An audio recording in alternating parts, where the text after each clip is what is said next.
Hello. Hello റിയാക്കത്തല്ലേ? അതെ. തിരക്കിലാണോ? അല്ല, പറഞ്ഞോ.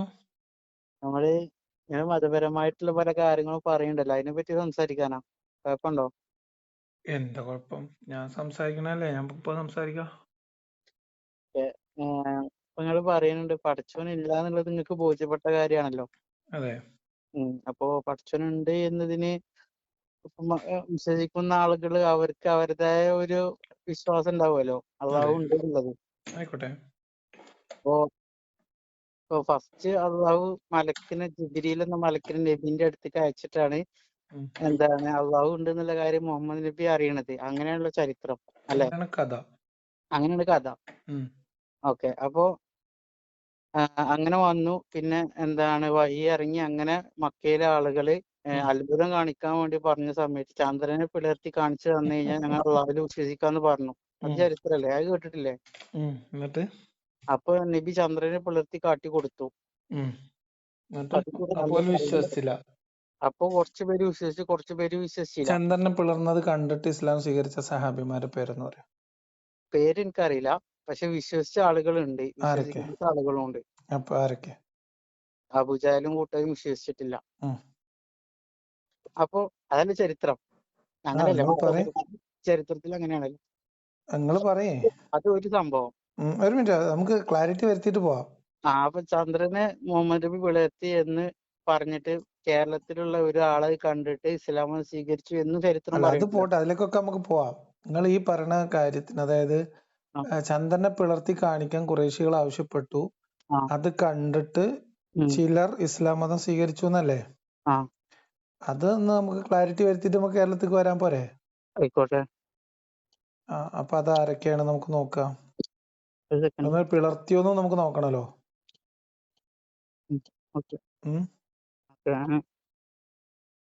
ഒന്ന് പറഞ്ഞോളിന്നാല്. ഒന്ന് ചേരമാൻ പെരുമാള്. സഹാബിമാരെ സ്വാഭിമാനല്ലേ? നബിയെ കൊണ്ട ആൾക്കാരൊക്കെ സ്വാഭിമാരല്ലേ? ഒരു മിനിറ്റ്, ഈ സഹാബിമാര് എന്നാണ് ചന്ദന പിളർത്താൻ ആവശ്യപ്പെട്ടത്? അല്ല, മീൻസ് കുറേശികൾ എപ്പോഴാ ചന്ദന പിളർത്താൻ ആവശ്യപ്പെട്ടത്? അള്ളാഹുവിനെ പറ്റി പറഞ്ഞപ്പോ. എപ്പോ? നബി ജീവിച്ചിരുന്ന കാലത്ത്. പ്രവാചകത്വം കിട്ടിയതിന് ശേഷം. നിങ്ങൾ മുഹമ്മദ് നബിയോട് പണ്ട് പ്രവാചകന്മാരുടെ കഥ പറയുന്നിടത്ത് പിന്നെ എന്താ പറയാ, നീ അങ്ങനെ പ്രവാചകത്വം അവകാശപ്പെടുന്നുണ്ടെങ്കിൽ മുൻപ് കാലത്ത് കാണിച്ച പ്രവാചകന്മാർ ചെയ്തതുപോലെ നീ എന്തെങ്കിലും വല്ല അത്ഭുതങ്ങൾ കാണിക്കുകയെന്ന് പറഞ്ഞു. അല്ലാതെ ചന്ദ്രനെ പിളർത്തി രണ്ടാക്കി കാണിക്കുന്ന അവര് നേരിട്ട് ആവശ്യപ്പെട്ടിട്ടില്ലല്ലോ. നേരിട്ട് ആവശ്യപ്പെട്ടുകൊണല്ലോ. പെട്ടുകൊന്നാണ് ചരിത്രത്തിൽ പറയുന്നത്. അല്ല, ഞാൻ പറയണ അങ്ങനെ ആവശ്യപ്പെട്ടതായിട്ട് എന്റെ അറിവിലില്ല. നിങ്ങൾ പറഞ്ഞാൽ നമുക്ക് നോക്കുകയും ചെയ്യാം. അപ്പൊ ഇനി പറയണ കാര്യം എന്നിട്ട് അപ്പൊ അത്ഭുതം കാണിക്കാൻ ആവശ്യപ്പെട്ടപ്പോ നബി ചന്ദ്രനെ പിളർത്തി കാണിച്ചു കൊടുത്തു എന്നും ആ രണ്ട് പിളർപ്പിലാക്കി എന്നും ബുഖാരിയിൽ ഒരു ഹദീസ് ഉണ്ട്. ശരിയാണ്. പക്ഷെ അത് കണ്ടിട്ട് ഇസ്ലാം സ്വീകരിച്ച ഒരു സഹാബിയുടെ പേര് പറയോ? ഒരാള് പേരാണ് ചേരമാൻ പെരുമാള്. സഹാബിമാരുടെ മക്കക്കാരുടെ കൂട്ടത്തിൽ നിന്ന്. സ്വഹാബിമാര് എന്ന് പറഞ്ഞു കഴിഞ്ഞാൽ നബിയെ കണ്ട വ്യക്തികൾക്കാണ് സ്വഹാബിമാര് എന്ന് പറയാം. അങ്ങനെയാണ് ഞാൻ ചോദിച്ചത്. മക്കക്കാരായിട്ടുള്ള ഖുറൈശികളുടെ കൂട്ടത്തിൽ ഇവര് മുഹമ്മദ് നബിന്റെ പ്രവാചകത്വം സ്വീകരിക്കാൻ വേണ്ടി, തെളിയിക്കാൻ വേണ്ടിയിട്ട് മായാജാലം കാണിക്കാൻ, മീൻസ് എന്തെങ്കിലും അത്ഭുത പ്രവൃത്തി കാണിക്കാൻ ആവശ്യപ്പെട്ടു. മരിച്ചവരെ ജീവിപ്പിക്കുക, അന്ധന്മാരെ കാഴ്ച കൊടുക്കുക, അങ്ങനെ തുടങ്ങിയിട്ടുള്ള അതിനു മുൻപത്തെ മതകഥകളിലുള്ള പ്രവാചകന്മാര് നടത്തിയിട്ടുള്ള അത്ഭുത പ്രവൃത്തികൾക്ക് സമമായ എന്തെങ്കിലും കാണിക്കാനാണ് ആവശ്യപ്പെട്ടത്, അല്ലെ? അപ്പൊ ചന്ദന പിളർത്തി എന്നാണ് പറയുന്നത്. നിങ്ങൾ നേരത്തെ പറഞ്ഞു ആ ചന്ദന പിളർത്തി കണ്ടപ്പോ കുറെ പേര് ഇസ്ലാം സ്വീകരിച്ചു, കുറെ പേര് സ്വീകരിച്ചില്ല. ഞാൻ ചോദിക്കുന്നത്, മുഹമ്മദ് നബി അത്ഭുതം പ്രവർത്തിച്ചതിന്റെ കാരണത്താൽ പ്രവാചകത്വം അംഗീകരിച്ച് ഇസ്ലാം സ്വീകരിച്ച ഒരു ഖുറൈശിയുടെ പേര് പറയുവോ? ഇസ്ലാം സ്വീകരിച്ച പ്രമുഖനായ ഖുറൈശി വംശകനാണ് ലബീദ് ബിൻ റബീഅ എന്ന് പറഞ്ഞാല്. ആരാണ്? ലബീദ് ബിൻ റബീഅ. അറബിയിലെ പ്രശസ്തമായ മുഅല്ലാത്ത് കവിതകളുടെ കർത്താക്കളിൽ ഒരാളായ ഇദ്ദേഹം ഖുറൈശികളുടെ ഇടയിൽ വലിയ സ്വാധീനവുമുള്ള കവിയായിരുന്നു. എന്തായിരുന്നു ആളുടെ പേര്? ഉം, Labid bin Rabia. Labid bin Rabia. Labid bin Rabia. എവിടെ നിന്ന് കിട്ടി? അത് കിതാബുകളിൽ നിന്ന് കിട്ടണാണ്. എവിടെ, ഏത് കിതാബില? പറഞ്ഞുതരാം. നിങ്ങള് തിരക്കാകുമ്പോ കട്ട് ചെയ്തോളൂ കേട്ടോ, കുഴപ്പമില്ല. എനിക്ക് തിരക്കൊന്നുമില്ല.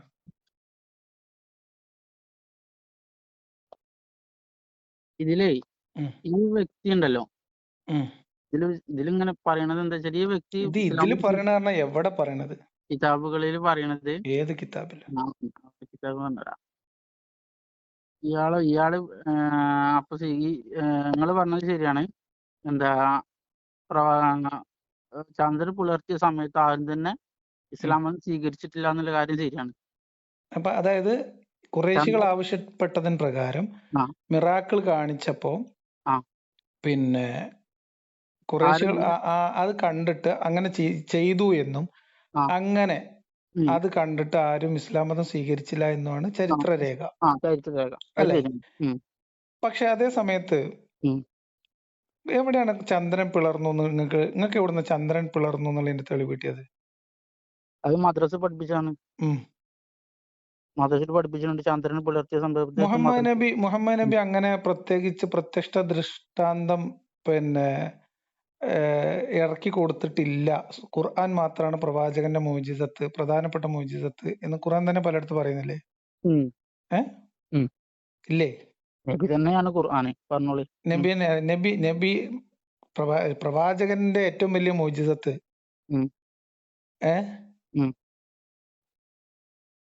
അത് ഖുർആനാണ് എന്ന് ഖുർആൻ പറയുന്നില്ലേ? മുൻഗാമികൾ ദൃഷ്ടാന്തങ്ങളെ നിഷേധിച്ചു എന്നതുകൊണ്ട് മാത്രമാണ് ദൃഷ്ടാന്തങ്ങൾ നൽകി ദൂതന്മാരെ അയക്കുന്നതിൽ നിന്ന് നമ്മെ തടഞ്ഞത് എന്ന് ഖുർആനിലില്ലേ? ഉണ്ടാവും. അതായത് പണ്ട് കാലത്തെ പ്രവാചകന്മാരെ അയച്ചപ്പോൽക്കൊക്കെ ദൃഷ്ടാന്തം കൊടുത്തിട്ടും ഇവരൊന്നും വിശ്വസിക്കാത്തതുകൊണ്ട് പ്രവാചകൻ ഇനി വേറെ ദൃഷ്ടാന്തം ഒന്നും കൊടുത്ത് മീൻസ് പിന്നെ നേരിട്ട് മോചിതത്തുകൾ കാണിപ്പിച്ച് വിശ്വസിപ്പിക്കുന്ന പരിപാടി പഠിച്ചോ നിർത്തിയതാണെന്നല്ലേ ആ വചനത്തിന്റെ അർത്ഥം? പറഞ്ഞിട്ടുണ്ട്. അല്ല, ഇങ്ങനെ പറഞ്ഞിട്ടില്ലേ? ഒരു മിനിറ്റ്, നമുക്ക് അതിലേക്ക് വരാം. നിങ്ങൾ പറഞ്ഞ പോയിന്റിലേക്ക് വരാം. നിങ്ങളിപ്പോ ഒരു പേര് പറഞ്ഞല്ലോ, നിങ്ങളൊരു സഹാബിയുടെ പേര് പറഞ്ഞു. ആ സഹാബി അങ്ങനെ ഇസ്ലാം സ്വീകരിച്ച ആളല്ലല്ലോ. അല്ല, അയാള് പിന്നെ 9-ാം നൂറ്റാണ്ടിലാണ് ഇസ്ലാം സ്വീകരിച്ചത്. അതായത് മുഹമ്മദ് നബി ഹിജറക്ക് ശേഷം 5 വർഷം മുൻപ് അല്ലേ? ഹിജറ 9-ാം വർഷം എന്ന് പറഞ്ഞാല് മുഹമ്മദ് നബിയുടെ മരണത്തിന്റെ ഏകദേശം തൊട്ട് മുൻപ് മുമ്പായിട്ടാണ് ഇയാൾ ഇസ്ലാം മതം സ്വീകരിച്ചിരിക്കുന്നത്. അതെ. നമ്മൾ ഈ ചന്ദ്രൻ പുലർത്തിയ സംഭവം ഉണ്ടല്ലോ, ഇത് സ്വഹീഹാണ് എന്ന് എല്ലാരും അഭിപ്രായപ്പെടുന്ന ഒരു സംഭവമാണ്. നിങ്ങൾ പറഞ്ഞ ചന്ദ്രൻ പിളർന്നത് കണ്ട് ഇസ്ലാം സ്വീകരിച്ചു എന്ന് പറയപ്പെട്ട ലബീദ് ബിൻ റബിയ ചന്ദ്രൻ പിളർന്നത് കണ്ടിട്ടല്ല ഇസ്ലാം സ്വീകരിച്ചത്, നിങ്ങൾ ക്ലിയർ അല്ലേ?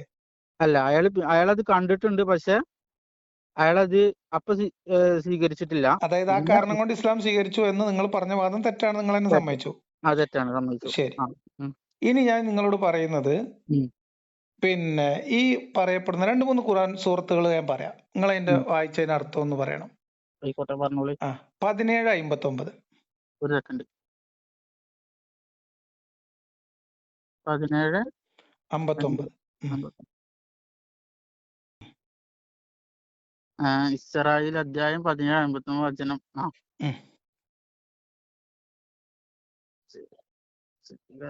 പറഞ്ഞോളി. നിങ്ങൾ വായിക്കേ. ഇതില് മനസ്സിലായി. അതിന്റെ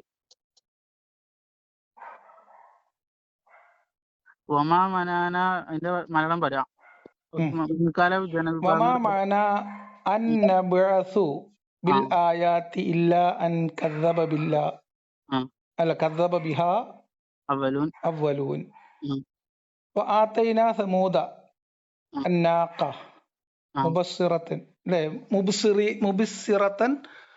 ഫളലമു ബിഹാ ഫമാ നുർസിലു ബിൽ ആയാത്തി ഇല്ലാ തഖ്വീഫ എന്നാണ്. എന്താ അതിന്റെ അർത്ഥം? വചനം മലയാളത്തിൽ ഒന്ന് വായിച്ചോളി. മുൻഗാമികളെ, ഈ വചനത്തിൽ അള്ളാഹു വ്യക്തമാക്കുന്നത് മുൻകാല ജനവിഭാഗങ്ങൾ പ്രവാചകന്മാരോട് അത്ഭുതങ്ങൾ ആവശ്യപ്പെടുകയും അത് കാണിച്ചു കൊടുത്തിട്ടും അവർ വിശ്വസിക്കാതെ നിഷേധിക്കുകയുമാണ് ചെയ്തത് എന്നാണ്. അതുകൊണ്ടാണ് അള്ളാഹു ദൃഷ്ടാന്തങ്ങളെയും കൊണ്ട് ദൂതന്മാരെ അയക്കാത്തത് എന്ന് പറഞ്ഞിട്ട് അള്ളാഹ് നിർത്തല്ല ചെയ്യുന്നത്. ഭയപ്പെടുത്താൻ വേണ്ടിയല്ലാതെ നാം ദൃഷ്ടാന്തങ്ങൾ അയക്കുന്നതല്ല എന്ന് പ്രഖ്യാപനം നടക്കണ്ടേ ഖുറാനില്. ആയിക്കോട്ടെ, അതിനെന്താ കുഴപ്പം? ചന്ദ്രനെ പുലർത്തിയ എങ്ങനെ ഭയപ്പെടുന്ന ആൾക്കാര്? ചന്ദ്രനെ പുലർത്തിയിട്ട് ആൾക്കാർ ഭയപ്പെടണമെങ്കിൽ ഭയപ്പെടാലോ. നിങ്ങൾ പറഞ്ഞ എന്താ? അതായത് പ്രവാചകത്വം തെളിയിക്കാൻ വേണ്ടി മുഅ്ജിസത്ത് കാണിക്കാൻ ആവശ്യപ്പെട്ടപ്പോ ചന്ദ്രനെ പുലർത്തിന്നല്ലേ? പക്ഷെ അള്ളാഹ് ഖുർആനിൽ പറയണത് പേടിപ്പിക്കാനല്ലാതെ ദൃഷ്ടാന്തം കാണിച്ചുകൊണ്ട് ആൾക്കാരെ ഇസ്ലാമിലേക്ക് ക്ഷണിക്കാൻ വേണ്ടിയുള്ള പരിപാടി ഞാൻ നിർത്തിയെന്ന് സൂറത്ത് ഇസ്രായേലിൽ പറയുന്നു 59-ാമത്തെ വചനത്തില്. നോക്കട്ടെ, സൂറത്ത് ഇസ്രായേൽ ഇപ്പൊ നിങ്ങൾ പറഞ്ഞത് അൽ ഇസ്രാ 59-ാമത്തെ വചനം. ഞാൻ ഇപ്പൊ നിങ്ങൾക്ക് പറഞ്ഞ ഈ ആയത്തിൽ അത് പറയണില്ലല്ലോ. ഈ ആയത്തിൽ പറയുന്നത് എന്താണ്?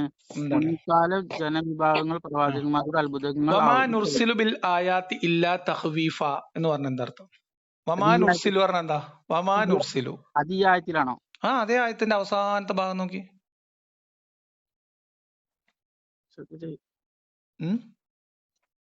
ഈ ആയത്തിന്റെ ഇതിൽ പറയുന്നത് അള്ളാഹു ഈ വചനത്തിൽ അള്ളാഹു വ്യക്തമാക്കുന്നത് മുൻകാല ജനവിഭാഗങ്ങൾ വചനം വായിച്ചിട്ട് അർത്ഥം പറയുന്നത്. വചനത്തിന്റെ നിങ്ങൾ ആശയം പറഞ്ഞിട്ട് കാര്യമില്ലല്ലോ. ഖുറാന്റെ മലയാള പരിഭാഷ എന്റെ ഫോണിലില്ല. അത് ഇൻസ്റ്റാൾ ചെയ്യട്ടെ?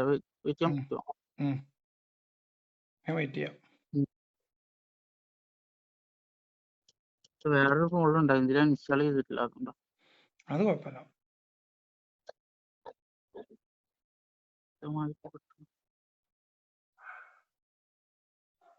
നിങ്ങൾക്ക് എന്താണ് ജോലി? ഇൻസ്റ്റാൾ ബിസിനസ്സാ. ബിസിനസ്സാ. അതുകൊണ്ടല്ലേ ഇങ്ങനെ ഒഴിഞ്ഞിരുന്ന് വർത്താനം പറയാൻ പറ്റണേ. അത് കാര്യ ബിസിനസ് ആകുമ്പോ ആരും കാല് പിടിക്കാൻ പോകണ്ടല്ലോ. അതെ, നിങ്ങളാ നോക്കണേന്റെ ഇടയിൽ ഇൻസ്റ്റാൾ ആവണേന്റെ ഇടയിൽ ഞങ്ങൾക്ക് 1-2 ഈ 17 ഇബ്നു കസീറും തബരിയും ഒക്കെ എഴുതിയിട്ടുള്ള വിശദീകരണം പറഞ്ഞുതരാം ഞങ്ങൾക്ക്.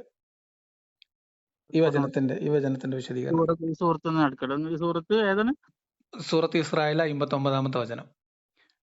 ഇത് തഫ്സീർ ഇബ്നു കസീർ തബരിയൊക്കെ പറയുന്നൊരു വിശദീകരണം എന്താ വെച്ചാലേ, ഈ വചനത്തിന്റെ അവതരണ കാരണം വിശദീകരിച്ചുകൊണ്ട് ഇബ്നു അബ്ബാസിൽ നിന്നുള്ള ഒരു ഹദീസ് ഇബ്നു കസീർ ഉദ്ധരിക്കുന്നുണ്ട്. ഖുറൈശികൾ സഫാ മർവത്തെ സ്വർണ്ണമാക്കാൻ ആവശ്യപ്പെട്ടപ്പോൾ അള്ളാഹു നബിയോട് പറഞ്ഞു, അവർ ചോദിച്ചത് നൽകാൻ എനിക്ക് കഴിയും. എന്നാൽ അത് കണ്ടിട്ടും അവർ വിശ്വസിച്ചില്ലെങ്കിൽ മുൻ സമുദായങ്ങളെ നശിപ്പിച്ചതുപോലെ എനിക്ക് ഇവരെയും വേരോടെ നശിപ്പിക്കേണ്ടി വരും. അപ്പോൾ നബി പറഞ്ഞു, വേണ്ട, അവർക്ക് സാവകാശം നൽകിയാൽ മതി. ചുരുക്കത്തിൽ മുൻ സമുദായങ്ങൾ അത്ഭുതം ചോദിച്ചു വാങ്ങിയിട്ടും വിശ്വസിക്കാത്തത് കാരണം നശിപ്പിക്കപ്പെട്ടു. ഖുറൈശികൾ അങ്ങനെ നശിപ്പിക്കാൻ അള്ളാഹു ഉദ്ദേശിക്കാത്തത് കൊണ്ടാണ് അവർ ആവശ്യപ്പെട്ട യാതൊരു ഭൗതിക അത്ഭുതങ്ങളും മിറാക്കിൾസും കാണിച്ചു കൊടുക്കാതിരുന്നത് എന്ന് തഫ്സീർ വിശദീകരിക്കുന്നു. അത് നല്ലതാണല്ലോ. അപ്പം അള്ളാഹ് അങ്ങനെ ഉദ്ദേശിച്ചിട്ടില്ല, അങ്ങനെ ചെയ്തു കൊടുത്തിട്ടില്ല എന്നാണ് ഖുർആനിൽ അള്ളാഹ് പറയുന്നത്. പക്ഷെ എന്ത് ചെയ്തിട്ടുണ്ട്? ചന്ദ്രനെ പുലർത്തിയത് ഖുർആനിൽ പറയുന്നുണ്ടല്ലോ.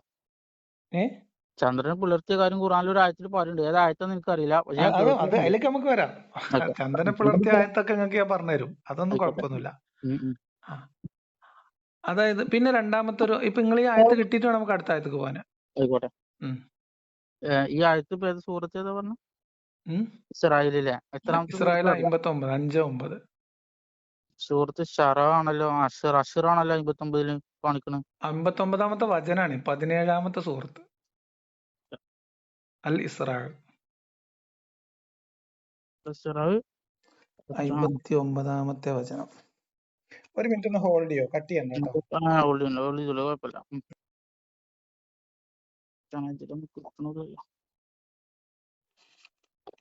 പറഞ്ഞോ, നോക്കിട്ട് കിട്ടിയോ? അതാണ് ഇപ്പൊ ഒരു ക്ലിയർ ഇല്ല. വേറൊരു ഇൻസ്റ്റാൾ ചെയ്തിരിക്കണം. അത് നോക്കട്ടെ. ഓക്കെ, കിട്ടി. ഇപ്പൊ ശരിയായി. 17-ാമത്തെ വചനം. ഇത് സൂറത്തിന്റെ അർത്ഥം മാത്രമേ ഉള്ളൂ, വിശദീകരണം അല്ല. വിശദീകരണം നമുക്ക് എടുക്കാലോ. ഇതിന് 17-ാമത്തെ ആയത്തില്ലേ? 16, 17. 17-ാമത്തെ അധ്യായം ഉണ്ടാ? സോറി എടാന്നൊക്കെ വിളിച്ചേ. 59-ാമത്തെ ആയത്തില്ലേ? 59-ാമത്തെ ആയത്ത്. 17-ാമത്തെ അധ്യായത്തിൽ 59-ാമത്തെ ആയത്താണ്.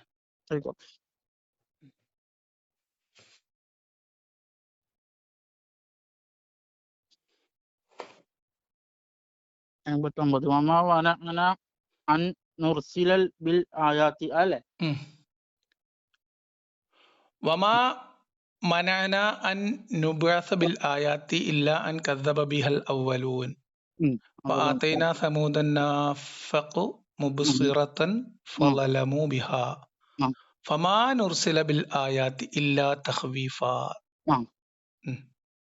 നാം ദൃഷ്ടാന്തങ്ങൾ അയക്കുന്നതിന് നമുക്ക് തടസ്സമായത് പൂർവികന്മാർ അത്തരം ദൃഷ്ടാന്തങ്ങളെ നിഷേധിച്ച് തള്ളിക്കളഞ്ഞു എന്നത് മാത്രമാണ്.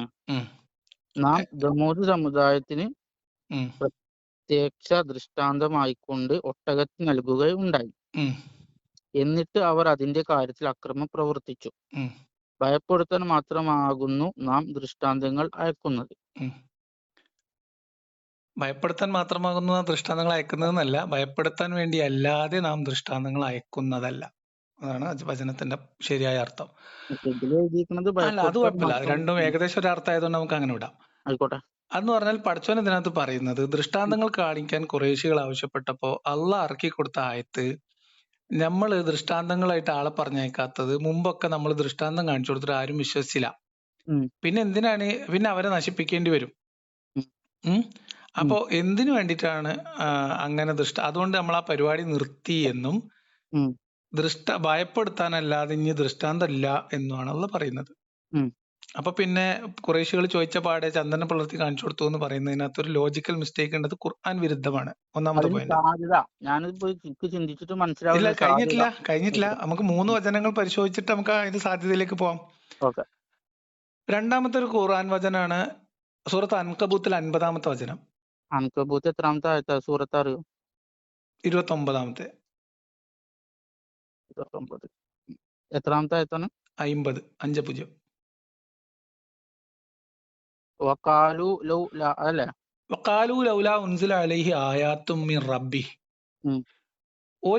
അവര് പറഞ്ഞു ഇയാളുടെ രക്ഷിതാവിന്റെ അടുത്ത് നിന്ന്, പടച്ചോന്റെ അടുത്ത് നിന്ന് അത്ഭുതങ്ങളും ദൃഷ്ടാന്തങ്ങളൊന്നും ഇറക്കി കിട്ടുന്നില്ലല്ലോ. അപ്പോ നബിയോട് പറയാൻ പറഞ്ഞു, കുൽ ഇന്നമൽ ആയാത്തു ഇൻദല്ലാഹ്, ദൃഷ്ടാന്തങ്ങളൊക്കെ അള്ളാന്റെ അടുത്ത് മാത്രാണ്. വ ഇന്നമാ അന എന്താണ് നദീറും മുബീൻ, ഞാൻ വ്യക്തമായ താക്കീതുകാരൻ മാത്രാണ്. നിങ്ങൾക്ക് ദൃഷ്ടാന്തം കാണിച്ചു തരാൻ വന്ന ആളല്ല, മുന്നറിയിപ്പ് പറയാൻ വന്ന ആളാണ് എന്നാണ് ഖുർആൻ പറയുന്നത്. അതായത് അള്ളാഹ് ദൈവത്തിൽ നിന്നൊരു ദൃഷ്ടാന്തം വന്നു കിട്ടുന്നില്ല എന്ന് പരാതി പറഞ്ഞ ഖുറൈശികളോട് വേറൊരു സന്ദർഭത്തിൽ ഖുർആനിലൂടെ ആയത്തിറക്കിയിട്ട് പറയുന്നത്, നബിനോട് പറയാം, നബി നിങ്ങൾ പറഞ്ഞാളി, ഞാൻ ദൃഷ്ടാന്തം കാണിക്കാൻ വന്ന ആളല്ല, ഞാൻ താക്കീതുകാരൻ മാത്രമാണ്. ഇതിന്റെ വിശദീകരണത്തില് പിന്നെ പല ആൾക്കാരും പറയുന്ന ഒരു കാര്യം, ഇബ്നു കസീറിന്റെ തഫ്സീർ തന്നെ ഉള്ളത് ആയിട്ട് ഞാൻ ചുരുക്കി നോട്ട് ചെയ്ത് വെച്ചിട്ടുള്ള കാര്യമാണ്. അത്ഭുതങ്ങൾ കാണിക്കുക എന്നത് പ്രവാചകന്റെ പണിയല്ല, അത് അള്ളാഹുവിന്റെ മാത്രം തീരുമാനമാണ് എന്ന് ഈ വചനം വ്യക്തമാക്കുന്നു. ഏറ്റവും ശ്രദ്ധേയമായ കാര്യം ഇതിന് തൊട്ടടുത്ത വചനമാണ് 29-51. ഭൗതിക അത്ഭുതങ്ങൾ ചോദിച്ചവരോട് ഖുർആൻ പറയുന്നത് ഇതാണ്: അവർക്ക് വായിച്ചു കേൾപ്പിക്കപ്പെടുന്ന ഈ ഗ്രന്ഥം നാം നിനക്ക് അവതരിപ്പിച്ചു കൊടുത്തിട്ടുണ്ട് എന്നത് തന്നെ അവർക്ക് മതിയായ ദൃഷ്ടാന്തമല്ലേ എന്ന് പറഞ്ഞാൽ ഖുറൈശികൾക്ക് ഭൗതിക അത്ഭുതം ചോദിച്ചപ്പോ ഖുർആനാണ് നിങ്ങൾക്ക് നൽകപ്പെട്ട അത്ഭുതം എന്നാണ് ഖുർആൻ പറയുന്നത്. വേറെ ദൃഷ്ടാന്തങ്ങൾ ഇറക്കിത്തരൽ എന്റെ പണിയല്ല, ഞാൻ മുന്നറിയിപ്പുകാരൻ മാത്രമാണ് എന്നാണ് ഈ ഖുർആൻ വചനം പറയുന്നത്. രണ്ടാമത്തെ പോയിന്റ്, ഒരു വചനം കൂടി നമുക്ക് നോക്കാം. സൂറത്തുൽ അൻആമിൽ ഇതേ സാധനം പറയുന്നുണ്ട്. വമാ ഖാലൂ ലൗലാ നസ്സല അലൈഹി ആയാത്തും മിർ റബ്ബിഹി ഖുൽ ഇന്നല്ലാഹ ഖദീറുൻ അലാ അൻ യുനസ്സല ആയത്തുൻ വലാകിന്ന അക്സറഹും ലാ യഅലമൂൻ. അവർ പറയുന്നു, അദ്ദേഹത്തിന്റെ രക്ഷിതാവിൽ നിന്ന് ഒരു ദൃഷ്ടാന്തം ഇറക്കി കൊടുക്കപ്പെടാത്തത് എന്ത്? പറയുക, തീർച്ചയായും ദൃഷ്ടാന്തം ഇറക്കാൻ അള്ളാഹുവിന് കഴിവുണ്ട്, പക്ഷെ അവരിൽ അധിക പേരും അത് അറിയുന്നില്ല. ഈ തഫ്സീറിന്റെ വിശദീകരണത്തിലും അത് തന്നെയാണ് പറയുന്നത്. എന്താ പറയുന്നത്? അതാണ് അള്ളാഹ്ക്ക് അറിയൊക്കെ ചെയ്യാം, പക്ഷെ അത് ഇതൊന്നും അവർക്ക് മനസ്സിലാവില്ലാന്ന്. അത് ശരി തന്നെയാണല്ലോ. കാരണം മുൻപ് ഉള്ള ആളുകള് ദൃഷ്ടാന്തങ്ങൾ കാണിച്ചു കൊടുത്തിട്ടും അവര് വിശ്വസിച്ചില്ലല്ലോ. വിശ്വസിച്ചില്ല. അതുകൊണ്ടാണ് ഞാൻ ദൃഷ്ടാന്തങ്ങളായിട്ട് ആളെ പറഞ്ഞയക്കാത്തത് എന്ന് പറഞ്ഞ പറഞ്ഞേക്കാത്തത്. പടച്ചോൻ, ഉം. ഖുറാനിൽ പറഞ്ഞ പടച്ചോൻ ആ ഖുറൈശികൾ ചോദിച്ച പാടെ ചന്ദനം പിളർത്തി കൊടുത്തു എന്ന് പറയുന്നതിൽ ഒരു ചെറിയ ലോജിക്കൽ മിസ്റ്റേക്ക് ഇല്ലേ ഇപ്പൊ നിങ്ങക്ക്? അതെന്താ വെച്ചാലേ ഉം, അതിന് സാധ്യത ഉം, നമ്മളിപ്പോ നിങ്ങൾ ഈ പറഞ്ഞത് വെച്ചിട്ട് ഒരു സാധ്യത നോക്കുകയാണെങ്കിൽ ഉം, ഈ എന്താണ് ഈ ആയത്തും ഈ സംഭവങ്ങളും നടക്കുന്നതിന് മുമ്പായിരിക്കും ഉം. ഈ സംഭവം നടന്നിട്ടുണ്ടാവുക. ഈ ചന്ദനം ചന്ദ്രനെ പിളർന്നതോ? പുലർത്തിയ സംഭവം നടന്നിട്ടുണ്ടാവുക. എന്ന് അതിനെ സാധ്യതയുള്ളൂ. എങ്ങനെ? അങ്ങനെയാണെങ്കിൽ അങ്ങനെയാണെങ്കിൽ ഇവർക്ക് തന്നെ ദൃഷ്ടാന്തം ഇറക്കി കൊടുത്തിട്ട് വിശ്വസിക്കുന്നില്ല, ഇനി ദൃഷ്ടാന്തം കാണിക്കൂല എന്നല്ലേ പറയണ്ടേ? ഇത് പണ്ടത്തെ സംഭവം മുൻകഴിഞ്ഞു പോയവർക്ക് ദൃഷ്ടാന്തം അവതരിപ്പിച്ചു കൊടുത്തിട്ട് അവർ വിശ്വസിക്കാത്തത് കൊണ്ട് ഞാൻ ദൃഷ്ടാന്തങ്ങളായിട്ട് ആളെ പറഞ്ഞയക്കുന്ന പരിപാടി നിർത്തി ഉം, എന്ന് അള്ള പറഞ്ഞാൽ അത് ഉം, ചന്ദ്രനെ പിളർത്തിയതിനു ശേഷമോ മുൻപോ എന്നുള്ള കാര്യത്തിൽ ഒരു പ്രസക്തിയില്ല. അതില്ല. ആ, ഉം, ഓക്കെ. കാരണം അത് മുൻകഴിഞ്ഞ കാര്യങ്ങളെ കുറിച്ചാണ്. ഇങ്ങനെ ഒരു സംഭവം നടന്നിട്ടാണെങ്കിൽ അള്ള ഇത് എടുത്ത് പ്രത്യേകം പറയുമായിരുന്നല്ലോ. ഒന്നാമത്തെ കഥ. ഉം, ഇനി നിങ്ങൾ പറഞ്ഞ സാധ്യത വെച്ചിട്ട് ഞാൻ നോക്കുമ്പോ ഉം, ഒരു ചന്ദ്രൻ ആകാശത്തിരിക്കുന്ന സമയത്ത് ഉം, ഓൾമോസ്റ്റ് ഭൂമിയുടെ പകുതി പ്രദേശത്ത് ഇതാനും വിസിബിൾ ആവും അല്ലെ? ഉം, ഉം, ഏകദേശം. ഉം, ആ കാലഘട്ടം എന്നൊക്കെ പറയുന്നത് ശാസ്ത്രത്തിലെ ഏറ്റവും പ്രധാനപ്പെട്ട മേഖലയായിട്ട് ആളുകളുടെ അന്വേഷണത്തിലെ ഏറ്റവും പ്രധാനപ്പെട്ട മേഖല എന്ന് പറയുന്നത് ഈ ഉം. പറയപ്പെടുന്ന ഈ വാന നിരീക്ഷണം ആണ്. ഗോളശാസ്ത്രം, മാ- ജ്യോതിശാസ്ത്രം അല്ലെ? മാ- അത് എനിക്കറിയില്ല. പക്ഷെ അന്നത്തെ കാലഘട്ടത്തിൽ അങ്ങനത്തെ സംഭവങ്ങൾ ഉണ്ടോന്ന് ഞാൻ അതിൽ ആ കേട്ടിട്ടില്ല. ഉണ്ട്. നിങ്ങൾ അന്വേഷിച്ചാൽ മതി. ഉം. അത് എല്ലാവരും വളരെ ആകാംക്ഷയോടുകൂടി വാനനിരീക്ഷണം നടത്തുന്ന, ആകാശത്തേക്ക് നോക്കിയിരിക്കുന്ന, വേറെ ഉം. മൊബൈലും ടി വി ഒന്നും എന്തായാലും അന്നില്ലല്ലോ. ഇല്ല. ഭൂമിയിൽ നിന്ന് നോക്കി കാണുന്ന ആ ഒരു സംഭവം ഉണ്ടാവുള്ളൂ. ആണ്. ഉം. അപ്പൊ ഇങ്ങനെ ആകാശത്തേക്ക് നക്ഷത്രങ്ങൾ, നമ്മളെ ചെറുപ്പത്തിൽ പോലും നമ്മളെ ചെറുപ്പത്തിലെ ഏറ്റവും വലിയ കൗതുകം മുറ്റത്തിരുന്ന് നക്ഷത്രങ്ങൾ നോക്കലാണ്. അല്ലാതെ ഇപ്പൊ നമുക്ക് മറ്റേ വലിയ സംഭവങ്ങളൊന്നും ഉണ്ടാവില്ല. ടി വി ഉം. മൊബൈലും ഒക്കെ ഉം. കുറവല്ലായിരുന്നോ?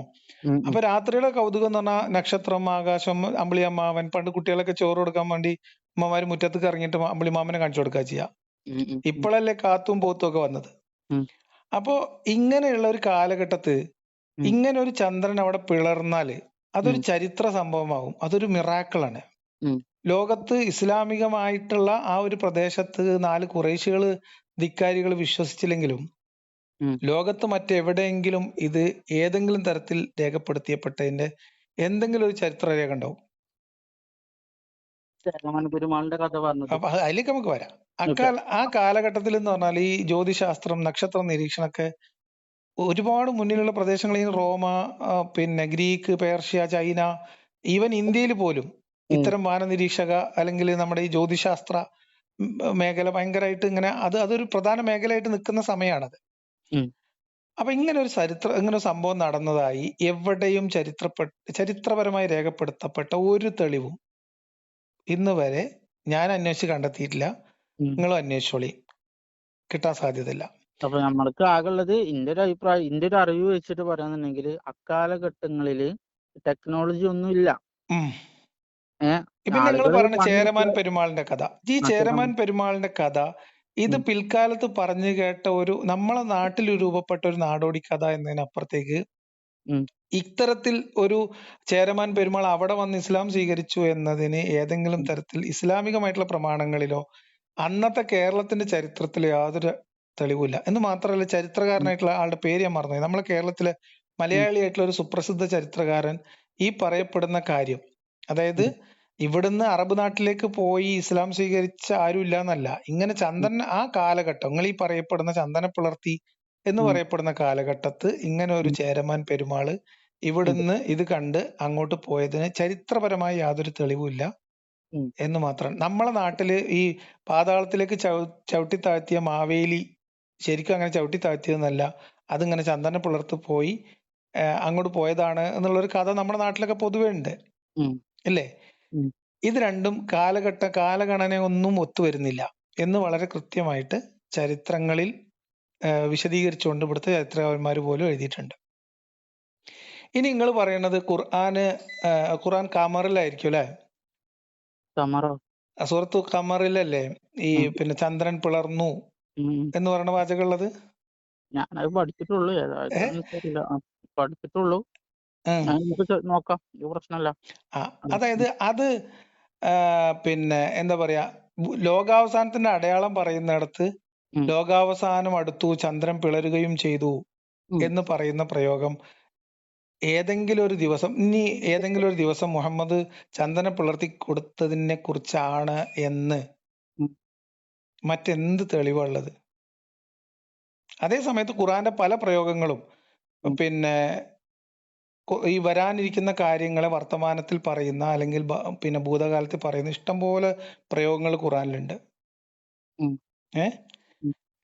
അത് വെച്ചിട്ട് നമ്മൾ ഇങ്ങനെ ഒരു ചന്ദ്രൻ പിളർന്നു എന്ന് പറയുന്നതിന് തെളിവായിട്ട് ഇതൊന്നും എടുക്കാൻ പറ്റില്ല. അന്ന് ചന്ദ്രൻ പിളർന്നു എന്ന് പറയുന്നത് ശുദ്ധമായ ഒരു തട്ടിപ്പ് കഥ മാത്രമാണ്. അതിനായി തെളിവായിട്ട് എടുക്കാനൊന്നുമില്ല. ഇനി നിങ്ങൾക്ക് കുറച്ചുകൂടി നിങ്ങൾക്ക് കാര്യങ്ങൾ മനസ്സിലാവാൻ വേണ്ടി, മുഹമ്മദ് നബിയെ എതിർത്ത ഖുറൈശികൾ ആകെ പറഞ്ഞിരുന്നത് മുഹമ്മദിന്റെ പ്രവാചകത്വത്തിലുള്ള സംശയം മാത്രമാണ്. അത് നിങ്ങൾക്ക് അറിയാലോ. അള്ളാഹു എന്ന് പറയുന്ന ദൈവത്തെ കുറിച്ച് അവർക്ക് വലിയ എതിർപ്പൊന്നും ഉണ്ടായിരുന്നില്ല. പക്ഷെ അള്ളാഹു മുഹമ്മദിനെ പ്രവാചകനായിട്ട് നിയോഗിച്ചിട്ടുണ്ടോ ഇല്ലയോ എന്ന കാര്യത്തിൽ അവർക്ക് സംശയം ഉണ്ടായിരുന്നു. അതിന്റെ തെളിവ് ചോദിച്ച് മുഹമ്മദിന്റെ പിന്നാലെ അവർ കുറെ കാലം നടന്നിട്ടുണ്ട്. സ്വതന്ത്രമായിട്ടും അവർ കുറെ അന്വേഷണങ്ങൾ നടത്തിയിട്ടുണ്ട്. അങ്ങനെ അന്വേഷണത്തിന്റെ ഭാഗമായിട്ട് മുഹമ്മദിന്റെ പ്രവാചകത്വം പരീക്ഷിക്കാൻ വേണ്ടി അവർ പലതും ചെയ്തിട്ടുണ്ട്. അതിന്റെ ഭാഗമായിട്ട് പിന്നെ മദീനയിൽ ഉണ്ടായിരുന്ന ജൂതന്മാരുടെ അടുത്തേക്ക് ഒരു പ്രതിനിധി സംഘത്തെ അബൂ സുഫിയാൻ ഏർപ്പാടാക്കിയിട്ട് പോകുന്നുണ്ട്. അതില് പ്രധാനപ്പെട്ട ആൾക്കാർ ഒന്ന് നളർ ബിൻ ഹാരിസ് ആണ്, രണ്ടാമത് പിന്നെ ഒരാള് നമ്മുടെ ഉഖബ ഇബ്നു അബീ മുഅയ്ത്താണ്. മനസ്സിലായോ? ഈ വേറൊരാളും കൂടി ഉണ്ടെന്നാണ് എന്റെ ഓർമ്മ. 2 or 3 പേരെ അങ്ങോട്ട് പറഞ്ഞയക്കുകയും അവര് പ്രവാചകന് മാത്രമേ ദൈവത്തിന്റെ അടുത്ത് മാത്രമുള്ള അറിവ് എന്ന് അവര് വിശ്വസിക്കുന്ന 2-3 കാര്യങ്ങളെ കുറിച്ച് ഇവർക്ക് വിശദീകരിച്ചു കൊടുക്കുകയും അതിനെക്കുറിച്ച് ചോദിക്കുകയും അപ്പൊ അതിന്റെ ഉത്തരം പറയുകയാണെങ്കിൽ ദൈവമായിട്ട് നേരിട്ട് ബന്ധമുള്ള ആളായിരിക്കും എന്ന രീതിയിൽ അവർ പറഞ്ഞയക്കുകയും ചെയ്യുന്നുണ്ട്. അങ്ങനെ ചോദിക്കപ്പെട്ട 2-3 കാര്യങ്ങളിൽ ഒന്നാണ് ഈ ഗുഹാനിവാസികളുടെ എണ്ണം, രണ്ടാമത്തെ ഒന്ന് റൂഹ്, പിന്നെന്തോ ഒരു സംഭവം കൂടി ഉണ്ട്. ഈ 3 സാധനങ്ങളെ കുറിച്ചും മുഹമ്മദിനോട് ചോദിച്ചപ്പോ മുഹമ്മദ് നബി പറഞ്ഞത് അള്ളാഹു അലം എന്നാണ്. അള്ളാഹ്ക്ക് അറിയാന്നാണ്. അത് ആദ്യം നാളെ പറയാറുന്നു, പിന്നെ ഒരാഴ്ച കഴിഞ്ഞിട്ട് പറയാറുന്നു, പിന്നെ ഒരു മാസം കഴിഞ്ഞിട്ട് പറയാറുന്നു, പിന്നെ ആൾക്കാർ അത്ര പലതും പറയുന്നു. ഇപ്പൊ ഈ പിന്നെ എന്താണ് അസ്ഹാബുൽ കഹ്ഫിനെ കുറിച്ച് ചോദിച്ചപ്പോഴേ അത് കുറച്ച് 6 പേരാണെന്നും പറയുന്നുണ്ട്, 7 പേരാണെന്ന് ചിലവര് പറയുന്നുണ്ട്. അത് ശരിക്കുള്ള കണക്ക് അള്ളാഹ്ക്ക് അറിയുള്ളൂ എന്ന് പറഞ്ഞു. പക്ഷെ ഈ കണക്ക് എന്തായാലും അങ്ങനെ ഒരു സംഭവം ഉള്ളതായിട്ട് പറയണ്ടല്ലോ. ആയിക്കോട്ടെ, അതൊരു കഥയാണ്. അത് ജൂതന്മാരുടെ ഇടയിലുള്ള ഒരു കഥയാണ്. അവർക്കറിയാം ഇത് ഇങ്ങനെ അവിടെയുള്ള ഒരു നാടോടി കഥയാണ്. അപ്പൊ ആ കഥയിൽ എത്ര ആൾക്കാരായിരുന്നു എന്നുള്ളതിന്റെ കൃത്യം കണക്ക് പഠിച്ചോന്റെ അടുത്തുള്ളൂ എന്ന് പറഞ്ഞപ്പോ പഠിച്ചോന്റെ അടുത്തുള്ള വഹിയാണെങ്കിൽ ഇത്ര പേരായിരുന്നു എന്ന് പഠിച്ചോന്റെ അടുത്ത് ഒരു വഹി കിട്ടിക്കഴിഞ്ഞാൽ അതിന്റെ കൃത്യമായ എണ്ണം കിട്ടിയാൽ അത് ദൈവത്തിൽ നിന്നുള്ള തെളിവായിട്ട് അവർ സ്വീകരിക്കുമായിരുന്നു. പക്ഷേ ആത്മാവിനെ കുറിച്ച് ചോദിച്ചപ്പോഴും പറഞ്ഞാൽ ആത്മാവിനെ കുറിച്ച് നമുക്ക് കുറച്ച് അറിയുടെ അള്ളാഹ്ക്ക് മാത്രം അറിയുന്ന കാര്യമാണ്. അവിടെ സംഭവം നടക്കുന്ന സമയത്ത് മുഹമ്മദ് നബി പറയണം അത് 5 ആൾക്കാരുള്ളൂ പറഞ്ഞു. ഉദാഹരണം 5 ആൾക്കാരുള്ളൂ എന്ന് പറഞ്ഞു കഴിഞ്ഞാൽ പിന്നെ ഈ ഖുറൈശികൾ എങ്ങനെ അത് പ്രൂവ് ചെയ്യും? അത് മറ്റൊരിടത്ത് ഇതിന്റെ ശരിക്കുള്ള തെളിവുണ്ടോന്ന് മുഹമ്മദ് നബിക്ക് അറിയില്ലല്ലോ. അതുപോലെ പറയണില്ലല്ലോ. അതാ പറഞ്ഞത്, അത് പറഞ്ഞിട്ടില്ല. ഞാൻ പറയുന്നത് ഇങ്ങനെയുള്ള പുസ്തകത്തില് എന്ത് ചെയ്യണം, ഇത്ര തെളിവ് പോലെ കയ്യിലുണ്ടെങ്കിൽ ആണ് ഓൾക്ക് അത് ഇത്ര എണ്ണം എന്ന് പറഞ്ഞുകൊണ്ട് വിശ്വസിക്കാൻ പറ്റുള്ളൂ. അന്നത്തെ പുരോഹിതന്മാരുടെ അടുത്തുള്ള തെളിവ് എന്താന്ന് ഇപ്പൊ മുഹമ്മദ് നബിക്ക് അറിഞ്ഞോളന്നില്ലല്ലോ. അത് ഓല കയ്യിൽ തെളിവുണ്ട് എന്നതിന് നമുക്ക് അറിയില്ലല്ലോ. ഇല്ല, നമുക്കും അറിയില്ല. പക്ഷെ നബി ദൈവത്തിന്റെ അടുത്ത് മാത്രമുള്ള ഒരു തെളിവാണ് ഞാൻ പറയണത്. അന്നത്തെ കാലത്ത് ഒറിജിനൽ ദൈവം ഒറിജിനൽ കണക്കുണ്ട് എന്നല്ല ഞാൻ പറയണത്. അന്നത്തെ കാലത്ത് ഉണ്ടായിരുന്ന വിശ്വാസം ഉണ്ടായിരുന്ന മനുഷ്യർക്കിടയിൽ ഉണ്ടായിരുന്ന ഒരു കഥ. ആ കഥയെക്കുറിച്ച് വ്യക്തത ചോദിക്കുമ്പോൾ പോലും മുഹമ്മദ് നബിക്ക് കൃത്യമായ ഒരു കണക്ക് പറയാൻ കഴിയുന്നില്ല എന്ന് അവര് മുഹമ്മദ് നബി പ്രവാചകനല്ല എന്നതിലേക്ക് തെളിവായിട്ട് എടുക്കുകയാണ് ചെയ്തത്. മനസ്സിലായോ? ഞാൻ പറഞ്ഞു വന്നൊരു ചുരുക്കം, മക്കക്കാരായിട്ടുള്ള ഖുറൈശികൾ മുഹമ്മദ് നബി പ്രവാചകനാണ് എന്ന് ബോധ്യപ്പെട്ടാൽ വിശ്വസിക്കാൻ തയ്യാറായിരുന്നു. അത് ബോധ്യപ്പെടുത്താൻ മുഹമ്മദിന് കഴിഞ്ഞേയില്ല എന്നതാണ് ഇസ്ലാമിന്റെ ചരിത്രം. അതാണ് ആ കാര്യത്തിലുള്ള ഒരു അവസ്ഥ എന്ന് പറയുന്നത്. അപ്പൊ നമ്മൾ ഈ പറഞ്ഞ പിന്നെ പ്രവാചകന്റെ ഈ മുഹമ്മദ് നബിന്റെ പ്രവാചകത്വം ചന്ദ്രനെ പിളർത്തി എന്ന് കഥ കൊണ്ട് തെളിയിക്കാൻ പറ്റുന്ന സാധനമല്ല. ചന്ദ്രനെ പിളർത്തി എന്നുള്ളത് വെറും കഥയാണ്, അതിന് തെളിവില്ല. അതാണ് ആകെ പറയാവുന്ന ഒരു തെളിവ് എങ്കിൽ അത് അതിനേക്കാളും മേലെ. രണ്ടാമത്തത് ഖുർആന്റെ മോചിതത്താണ്, ഖുർആന്റെ അമാനുഷികതയാണ്. അതിൽ നിങ്ങൾക്ക് സംസാരിക്കണേ നമുക്ക് മറ്റൊരു ദിവസത്തിൽ സംസാരിക്കാം. ഖുർആൻ ഒട്ടും അമാനുഷികമായിട്ടുള്ള ഒരു ഗ്രന്ഥമല്ല. അമാനുഷികമായ ഒന്നും ഖുർആനിലില്ല.